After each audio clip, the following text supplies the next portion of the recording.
Welcome back to my channel, Reese TV. Liverpool 2, Newcastle 2. Liverpool snatched a draw in the last couple minutes, like the dying embers of the game with a Szoboszlai penalty. Smash and grab draw, to be honest. Awful performance. We didn't deserve the win. I wouldn't say it was a clear landslide, but I think Newcastle done more than enough to win.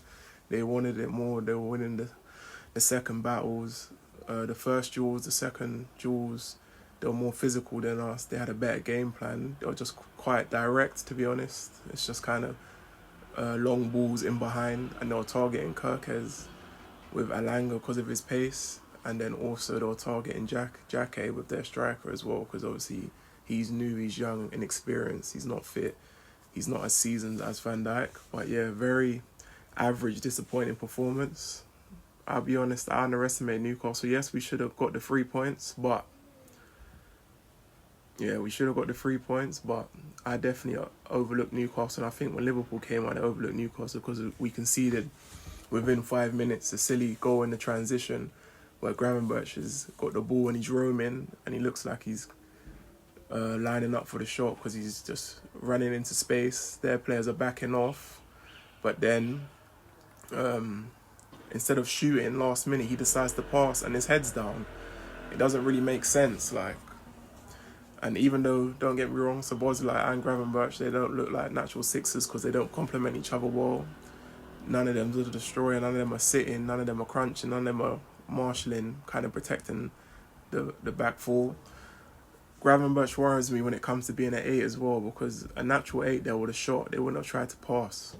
So definitely, again, there's glaring weaknesses that we already knew there. FSG and Liverpool, you gotta do more, man. You gotta go and get a 6, go and get me Kone, go and get someone who's similar to like Caicedo. You should have really got Belieber. That's an excellent signing for Man United. That another one bites the dust. But so many disappointing performances. Kirkes didn't look like he took his medicine today. Very rash, overzealous, over aggressive, not thinking. He kind of forcing play, like hitting the ball too hard, rushing in with the tackles. He looked nervous, and it's very strange. Frimpong, people know my views on Frimpong. For me, though I have nothing against the guy. Like I said, quite a funny guy, seems like a cool character, one of the lads and whatnot. But for me, he's not good enough. Apart from the speed, he's not strong enough for this league. He's not decisive enough going forward. Defensively, he gets out-muscled.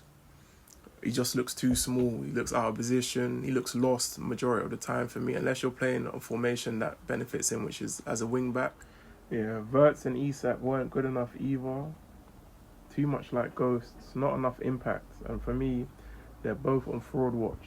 They was on this last season, but I've given them the benefit of the doubt because it was their first season.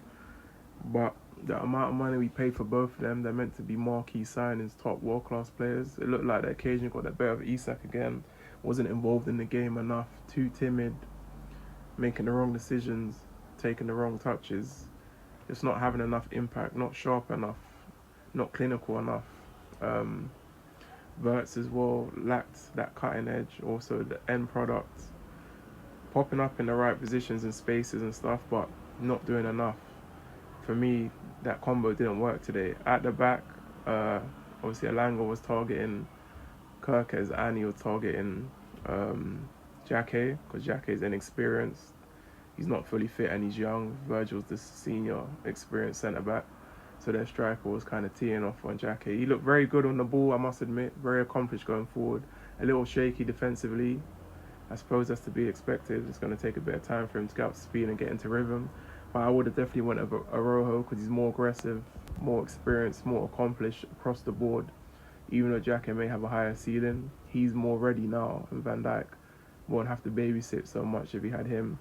Yeah, we definitely needed a 6. We need to get these wingers over the line because we're crying out for Barcola, and it looks like it's going to be minute. We need kind of pressing machines off the ball because Rio looks so uncomfortable on the right. Just let the guy play on the left. But very disappointing, average performance. Like I said, lucky to get away with the draw, to be fair.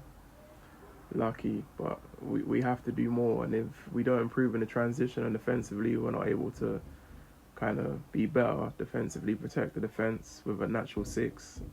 Also take our chances as well. Have players playing in the right position. Like I said, Muniz probably on the right when he's fully fit. Because Rio, like I said, it don't work. It's going to be a long season for Liverpool. It definitely looks like a transition season. And I'm not really trying to go through what we went through last year, but I do feel sorry for Areola because FSG have left him out to dry. Like I said, you're not backing the manager properly, and you're only as good with the tools that you're provided with. So we have to do better. Like I said, a draw's better than nothing, but very underwhelming, very average performance. Liverpool need to pull up their socks and they need to do better. Especially, we've got Nottingham Forest next week, early kickoff against Glasgow. We know the needle and the history there. Don't like the bloke, but we definitely have to do more.